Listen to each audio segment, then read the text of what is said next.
ಮಾಜಿ ನಾಗೇಂದ್ರ ಬಹುತೇಕ ಬಂಧನ. ನ್ಯಾಯಾಲಯಕ್ಕೆ ಕರೆದೊಯ್ಯಲು ಪ್ರಕ್ರಿಯೆ ನಡೆಸ್ತಾ ಇರುವ ಇಡಿ ಅಧಿಕಾರಿಗಳು. ಮೊದಲು ವೈದ್ಯಕೀಯ ಪರೀಕ್ಷೆಗೆ ಕರೆದುಕೊಂಡು ಹೋಗಲಿದ್ದಾರೆ ಇಡಿ ಅಧಿಕಾರಿಗಳು. ಬೌರಿಂಗ್ ಅಥವಾ ವಿಕ್ಟೋರಿಯಾ ಆಸ್ಪತ್ರೆಗೆ ಕರೆದುಕೊಂಡು ಹೋಗೋ ಸಾಧ್ಯತೆ.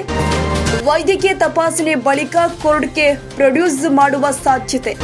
ಸಮಯದ ಅಭಾವವಾದರೆ ನ್ಯಾಯಾಧೀಶರ ಮನೆಗೆ ಹಾಜರುಪಡಿಸುವ ಸಾಧ್ಯತೆ ಇಲ್ಲ. ನಾಳೆ ಸಂಜೆ ತನಕ ಸಮಯ ಇರುವ ಹಿನ್ನೆಲೆ ನಾಳೆ ಕೂಡ ಹಾಜರುಪಡಿಸಬಹುದು.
ಕ್ಷಣದ ಸುದ್ದಿಗಾಗಿ News81 Kannada YouTube channel subscribe ಮಾಡಿ. ಹೊಸ ಸುದ್ದಿಗಳ ನೋಟಿಫಿಕೇಶನ್ಗಾಗಿ ಬೆಲ್ ಐಕಾನ್ ಕ್ಲಿಕ್ ಮಾಡಿ.